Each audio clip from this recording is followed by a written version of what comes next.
Pour entrer des données dans une cellule, commencez par sélectionner cette cellule en cliquant dessus ou en utilisant une des techniques décrites dans la vidéo « Se déplacer dans une feuille de calcul ».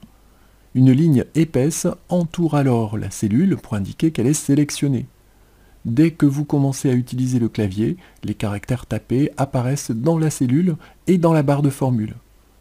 À gauche de la barre de formule, les icônes « Annuler » et « Entrer » permettent respectivement de supprimer la saisie et de la valider. Vous pouvez également appuyer sur la touche « Échappe » pour annuler la saisie, « Entrer » pour valider la saisie et sélectionner la cellule suivante, c'est-à-dire la cellule sur la ligne suivante et sur la même colonne, ou encore sur la touche « Tabulation » pour valider la saisie et sélectionner la cellule suivante, même ligne, colonne suivante.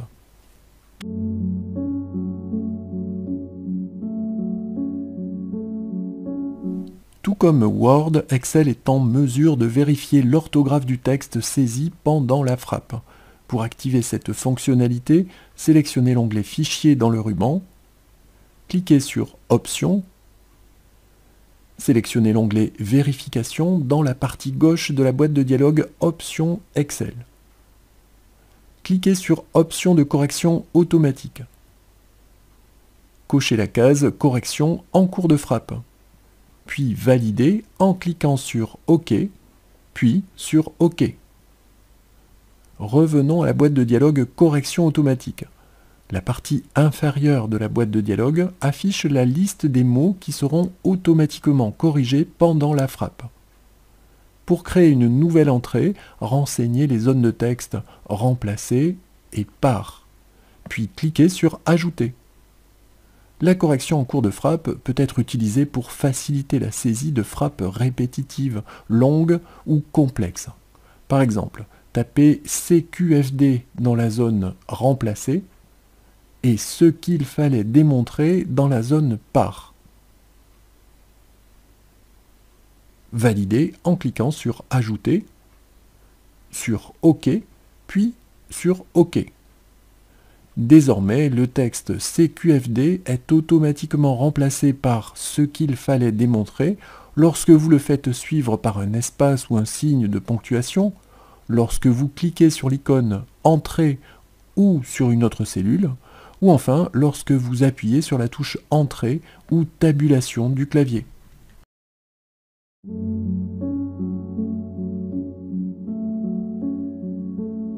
Si vous saisissez lundi dans une cellule et que vous étendez cette cellule en agissant sur sa poignée de recopie, les cellules voisines sont complétées avec les jours suivants.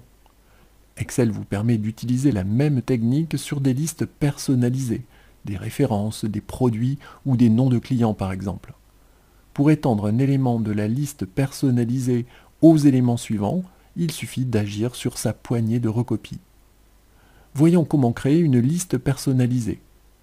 Sélectionnez l'onglet Fichier dans le ruban, puis cliquez sur Options. La boîte de dialogue Options Excel s'affiche.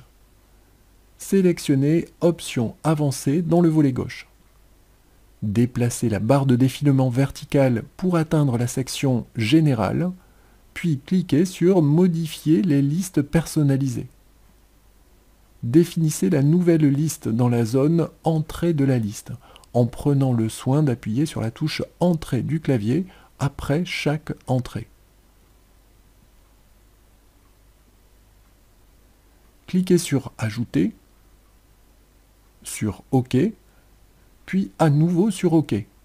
Ici par exemple, j'ai défini une liste personnalisée qui contient les prénoms Laura, Pierre, Anne, Sophie, René, Serge et Lionel.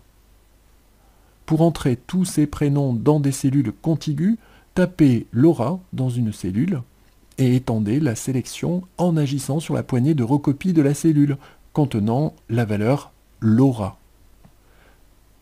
Plusieurs remarques pour terminer cette vidéo. Il n'est pas nécessaire de commencer par le premier élément de la liste. Par exemple, si vous insérez Sophie dans une cellule et que vous étendez cette cellule, vous aurez les prénoms suivants dans les autres cellules. D'autre part, si la recopie est plus étendue que le nombre d'éléments de la liste, les entrées de la liste sont copiées à plusieurs reprises. Ici par exemple, lorsque Lionel, la dernière entrée de la liste, a été insérée, la recopie reprend avec les premiers éléments de la liste. Supposons que vous ayez défini une liste personnalisée avec ces 4 mots, élève, pépite, salière et icône. Si vous insérez le premier mot en minuscule avec ou sans accent dans une cellule, et que vous étendez cette cellule avec la poignée de recopie, les cellules voisines sont complétées avec la version minuscule accentuée des autres termes. Si vous insérez la version majuscule avec ou sans accent du premier mot dans une cellule, et que vous étendez cette cellule avec la poignée de recopie, les cellules voisines sont complétées avec la version majuscule accentuée des autres termes.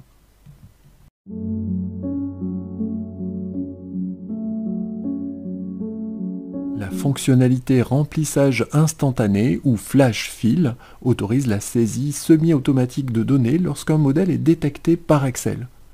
À titre d'exemple, je vais raisonner sur la colonne A qui contient le prénom et le nom de plusieurs personnes. Je vais utiliser le remplissage instantané pour recopier dans la colonne B le prénom mais pas le nom de chaque cellule. Entrez le prénom Maria dans la cellule B1. Ce prénom correspond à celui qui se trouve dans la cellule A1. Commencez à taper le prochain prénom dans la cellule B2. Excel remplit automatiquement la cellule courante et les cellules suivantes en isolant les prénoms.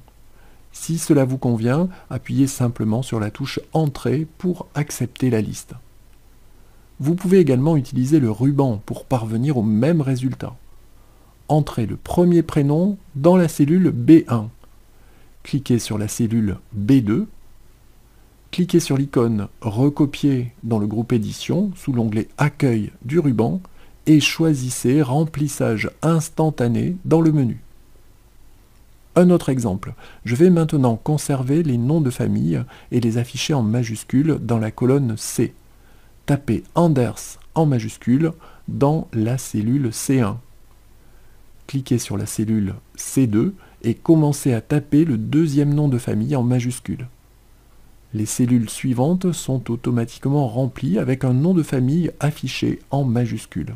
Si cela vous convient, appuyez simplement sur la touche Entrée pour accepter la liste. Un dernier exemple, je vais maintenant combiner les données des colonnes B et C dans la colonne D. Tapez Maria, Anders en majuscule, dans la cellule D1. Cliquez sur la cellule D2. Commencez à remplir cette cellule avec le prénom et le nom de la deuxième personne en majuscule. Il ne vous reste plus qu'à appuyer sur la touche Entrée pour compléter la liste.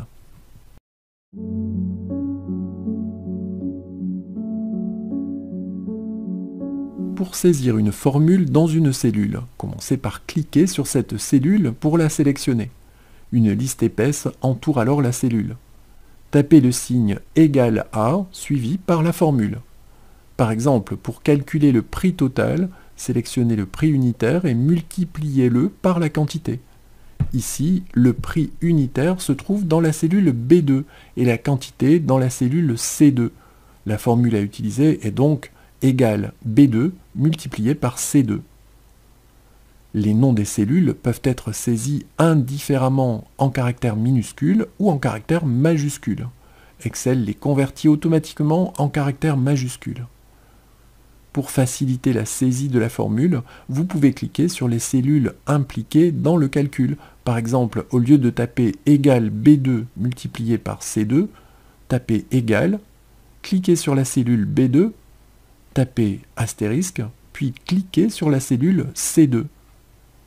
Cliquez sur l'icône Entrée pour valider la saisie et rester sur la même cellule. La barre de formule contient toujours la formule de la cellule D2. Par contre, la cellule D2 contient le résultat du calcul. Pour valider le calcul, vous pouvez également appuyer sur la touche Entrée du clavier. Dans ce cas, la cellule active deviendra la cellule immédiatement inférieure, D3 dans cet exemple. Vous pouvez également appuyer sur la touche Tabulation du clavier. Dans ce cas, la cellule active deviendra la cellule immédiatement à droite, E2 dans cet exemple. Si les colonnes B et C contiennent d'autres données, vous pouvez étendre le calcul aux cellules inférieures en utilisant la poignée de recopie. Pointez la poignée de recopie, maintenez le bouton gauche de la souris enfoncé et déplacez la poignée vers le bas pour atteindre la dernière cellule concernée par le calcul. Les résultats apparaissent au relâchement du bouton gauche de la souris.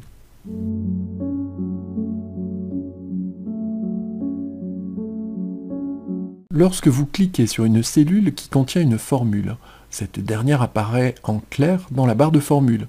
Dans certains cas, il peut être utile de ne pas afficher la formule dans la barre de formule.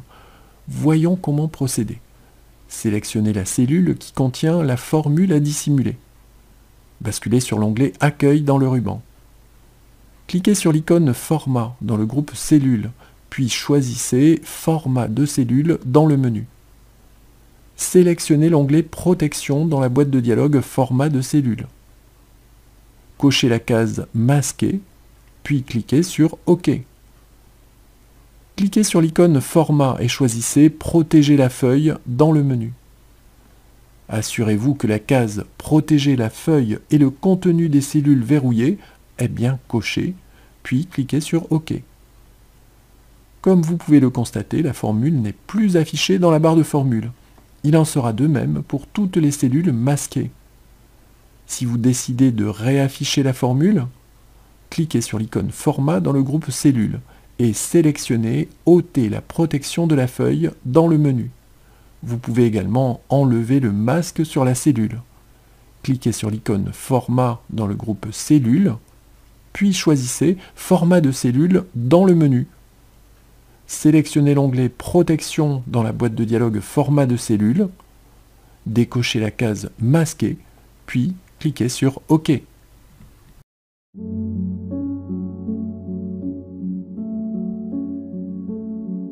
Pour créer une série de données, procédez comme ceci. Tapez un nombre ou une date dans une cellule. Sélectionnez la plage de cellules dans laquelle la série doit être créée. Basculez sur l'onglet « Accueil » du ruban. Cliquez sur l'icône « Recopier » dans le groupe « Édition » et sélectionnez « Série » dans le menu. Cette action fait apparaître la boîte de dialogue « Série de données ». Sélectionnez le type et le pas de la série, puis cliquez sur OK. Par exemple, pour créer une série linéaire de pas 5, la boîte de dialogue série de données doit être paramétrée comme ceci. Supposons que la valeur de départ soit 10 et que 5 cellules soient concernées. Voici le résultat.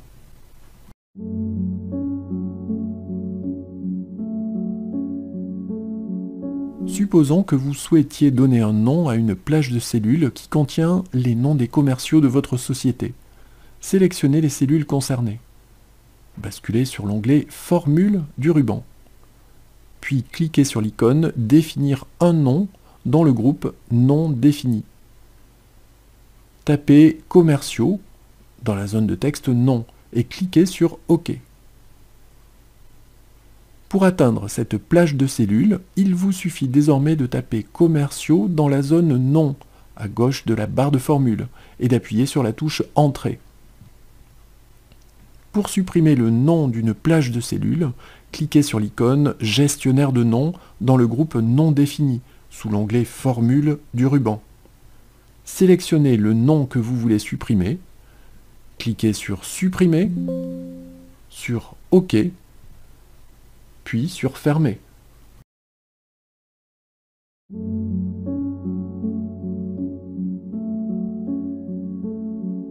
Les fonctions utilisées dans Excel peuvent être de plusieurs types: financières, date et heure, mathématiques, statistiques, etc.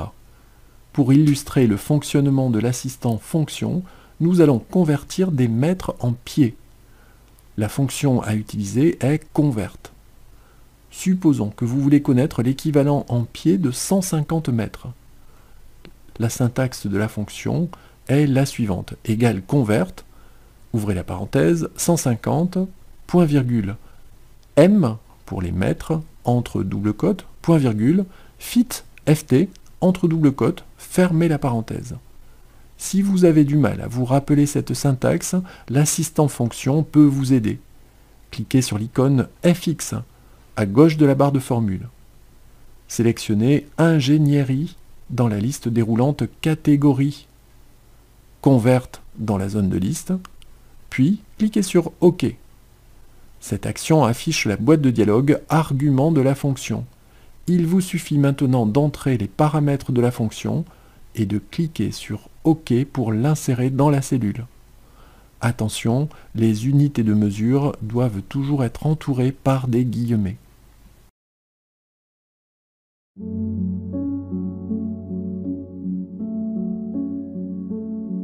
Les très nombreuses fonctions disponibles dans Excel 365 en font toute sa puissance. Dans cette vidéo, je vais m'intéresser à l'une d'entre elles, Recherche X. Cette fonction facilite grandement la recherche de données dans un tableau ou une plage. Pour bien comprendre comment l'utiliser, le plus simple est de raisonner sur un exemple. Supposons qu'une feuille de calcul contienne la liste des éléments chimiques.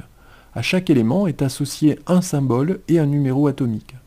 Je vais utiliser la fonction recherche X pour trouver facilement le symbole et le numéro atomique de l'élément saisi par l'utilisateur.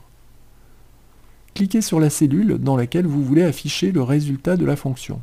Ici, la cellule G7. Cliquez sur l'icône FX à gauche de la barre de formule. Tapez Recherche X dans la zone de texte Rechercher une fonction. Puis appuyez sur la touche Entrée du clavier. La fonction Recherche X s'affiche dans la zone de liste Sélectionner une fonction. Double-cliquez sur Recherche X sous Sélectionner une fonction. Comme vous pouvez le voir, la fonction Recherche X nécessite au moins 3 paramètres. La cellule qui contient la valeur cherchée, la plage dans laquelle doit se faire la recherche, la plage retournée, c'est-à-dire la cellule qui se trouve sur la même ligne que la première correspondance dans la plage de recherche. Tapez F7 dans la zone de texte valeur cherchée, B7 2.B124 dans la zone de texte tableau recherché, C7 2.C124 dans la zone de texte tableau renvoyé. Voici comment doit se présenter la boîte de dialogue argument de la fonction. Cliquez sur OK pour insérer la fonction dans la cellule G7. Je vais maintenant faire la même manipulation pour afficher le numéro atomique dans la cellule H7, mais cette fois-ci, la formule sera directement saisie dans la cellule. Cliquez sur la cellule H7. Tapez égal Recherche X. Ouvrez la parenthèse. F7, point virgule, B7 2.B124, point virgule, D7 2.D124. Fermez la parenthèse. Appuyez sur la touche Entrée. Il ne vous reste plus qu'à entrer le nom d'un élément dans la cellule F7 et à valider l'entrée en cliquant sur la case Entrée à gauche de la barre de formule. Vous pouvez également appuyer sur la touche Entrée ou sur la touche Tabulation du clavier pour valider la saisie. Voici ce qui s'affiche si le nom azote est saisi dans la cellule F7. Remarquez au passage que la fonction recherche X n'est pas sensible à la case des caractères.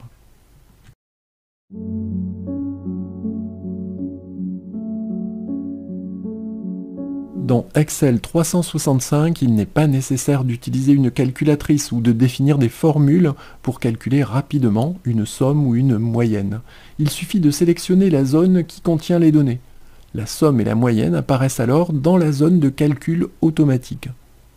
Si vous voulez afficher un autre calcul, cliquez avec le bouton droit de la souris sur la barre d'état d'Excel et choisissez l'opération désirée. Vous pourrez ainsi connaître le nombre de cellules non vides sélectionnées, la valeur minimale des cellules sélectionnées et la valeur maximale des cellules sélectionnées.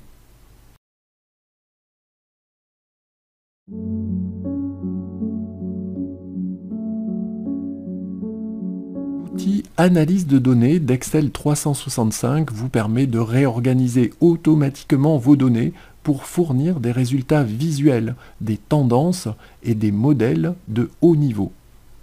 Cliquez sur une cellule dans la plage de données que vous voulez analyser. Basculez sur l'onglet « Accueil du ruban ». Puis cliquez sur l'icône « Analyse de données » dans le groupe « Analyse ». Le bloc de cellules à analyser est automatiquement sélectionné et le volet « Analyse des données » s'affiche dans la partie droite de la fenêtre. Cliquez sur l'icône « Plus » d'une suggestion pour afficher les données correspondantes dans un nouvel onglet. Ici, un simple clic suffit pour obtenir le chiffre d'affaires par type de vente. Cliquez sur « Insérer un graphique » pour insérer un graphique sur la feuille de données. Ici, par exemple, une courbe qui représente le chiffre d'affaires par produit.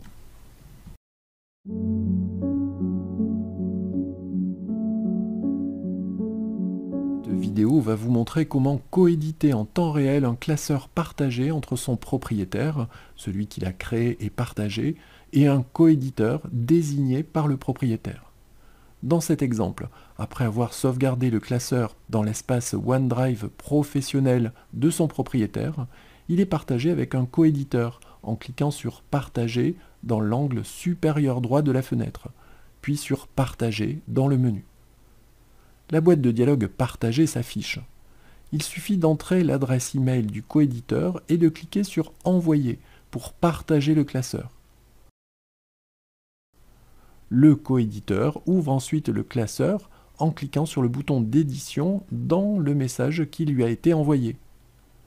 Le classeur s'ouvre dans la version web d'Excel 365. Le coéditeur peut y faire des modifications, mais il préférera peut-être l'ouvrir dans la version de bureau d'Excel 365. Pour cela, il devra cliquer sur « Édition » dans l'angle supérieur droit de la fenêtre, puis sur « Ouvrir dans l'application de bureau ». Le classeur est prêt pour la coédition.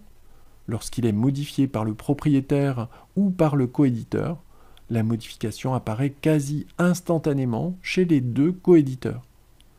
Ici, une modification a été faite par Pierre Legrand.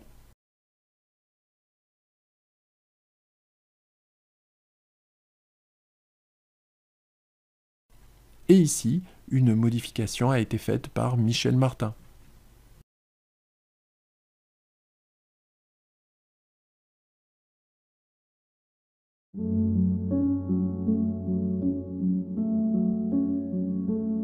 Excel 365, vous pouvez facilement comparer deux versions d'un même classeur ou deux classeurs dont le contenu est proche.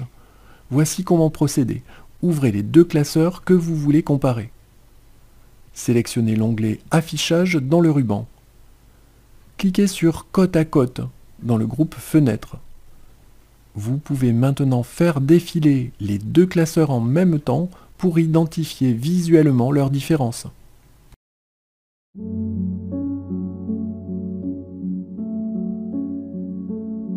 Excel est en mesure de trier des données en se basant sur le type numérique, daté-heure, liste personnalisée, ou encore sur le format, couleur d'arrière-plan, couleur du texte et jeu d'icônes des cellules. Cliquez sur une cellule dans la colonne que vous voulez trier. Sélectionnez l'onglet « Accueil » dans le ruban. Cliquez sur l'icône « Trier et filtrer » dans le groupe « Édition » et choisissez la façon de trier la colonne. Les options proposées changent en fonction du contenu de la cellule sélectionnée. Pour trier les données en utilisant plusieurs critères, cliquez sur une cellule du bloc concerné, cliquez sur l'icône « Trier et filtrer », puis choisissez « Tri personnalisé » dans le menu. À titre d'exemple, je vais trier les données par nom puis par prénom dans la feuille qui apparaît sur votre écran. Le bloc à sélectionner est donc A2 à D12. Lorsque vous cliquez sur la commande « Tri personnalisé », la boîte de dialogue « Tri » est affichée. Comme les données sélectionnées ont une ligne d'en-tête, cochez la case « Mes données ont des en-têtes ». Ainsi, la ligne d'en-tête sera exclue du tri. Déroulez la liste déroulante triée par et définissez la colonne à trier, ici la colonne « Nom ». Le tri se fera par ordre alphabétique sur les valeurs des cellules. Cliquez sur « Ajouter un niveau » pour définir un deuxième critère de tri. Sélectionnez prénom dans la liste, puis par. Ici encore, le tri se fera par ordre alphabétique sur les valeurs des cellules. Un clic sur OK et les données sont réorganisées alphabétiquement par nom puis par prénom. Bien entendu, les colonnes janvier et février sont affectées par le tri.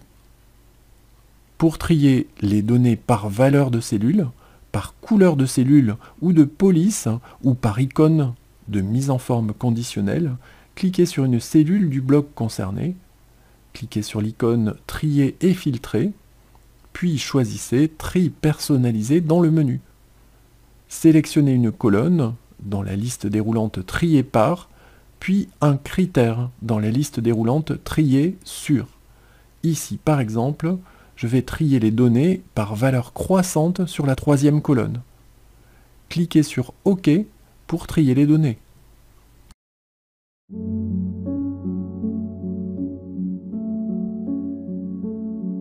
En filtrant les données d'une feuille, vous pouvez très facilement restreindre leur nombre pour n'afficher que celles qui correspondent à un ou plusieurs critères. Nous allons partir de ces données. Cliquez sur une cellule dans la plage que vous souhaitez filtrer. Sélectionnez l'onglet Accueil dans le ruban. Cliquez sur l'icône Trier et filtrer dans le groupe Édition, puis choisissez Filtrer dans le menu. De petites flèches apparaissent à côté de chaque en-tête de colonne. Cliquez sur la flèche de la colonne que vous voulez filtrer. Vous pouvez limiter les données affichées en décochant une ou plusieurs cases. Vous pouvez utiliser, selon le type des données, un filtre textuel ou numérique. Par exemple, pour ne conserver que les données dont les cellules de la colonne janvier sont supérieures à 100, cliquez sur la flèche à droite de janvier, pointez Filtre numérique et cliquez sur Supérieur à. La boîte de dialogue Filtre automatique personnalisé s'affiche. Tapez 100 dans la zone de texte, puis cliquez sur OK. Seules les lignes dont la cellule janvier est supérieure à 100 sont maintenant affichées. Pour annuler un filtre dans une colonne, déroulez la liste correspondante et sélectionnez Effacer le filtre. Enfin, pour arrêter le filtrage des données, cliquez sur l'icône Trier et filtrer du groupe Édition, puis choisissez Filtrer dans le menu.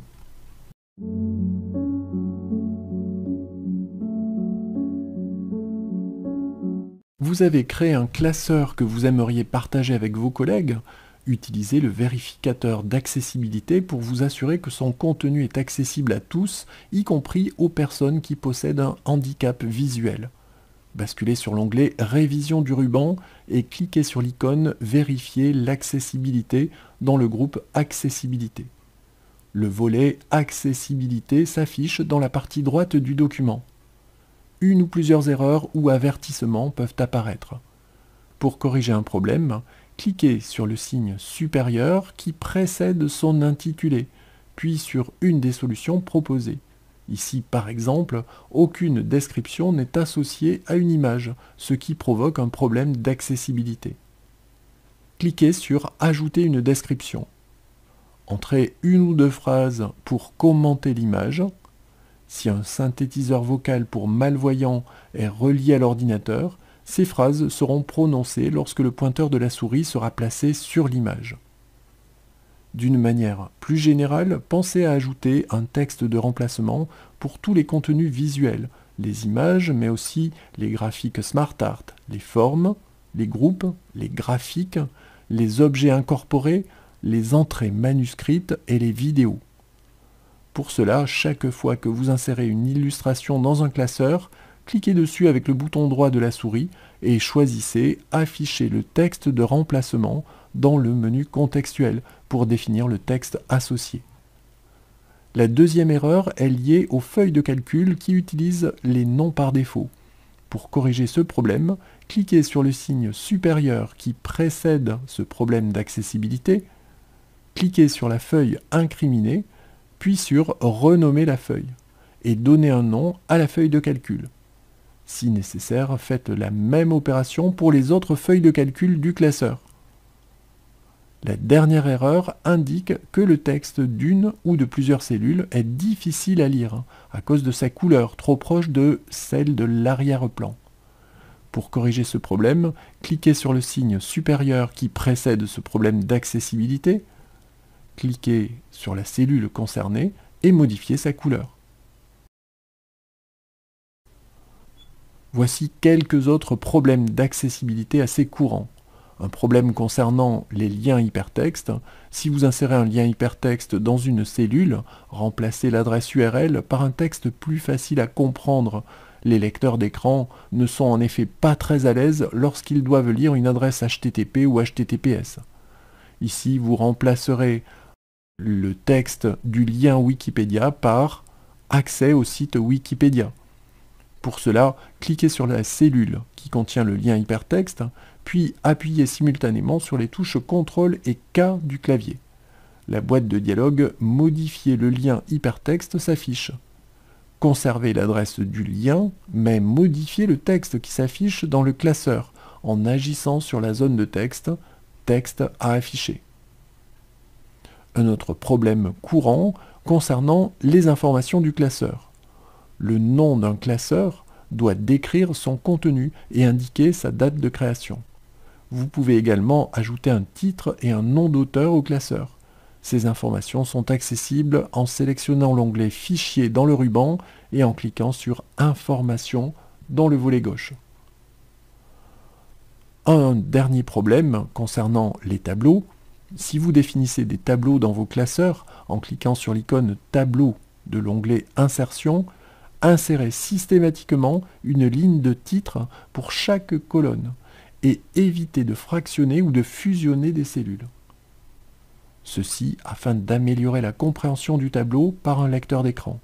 Pour cela, assurez-vous que vous cochez la case « Mon tableau comporte des en-têtes » lorsque vous convertissez vos données en un tableau. Un dernier conseil pour terminer cette vidéo sur l'accessibilité, ajoutez des indications sonores dans Excel. Pour cela, basculez sur l'onglet Fichier et cliquez sur Options. La boîte de dialogue Options Excel s'affiche. Sélectionnez l'onglet Accessibilité. Sous Options de retour, cochez la case Produire un retour sonore. Choisissez un type de son dans la liste déroulante Modèle de son et validez en cliquant sur OK.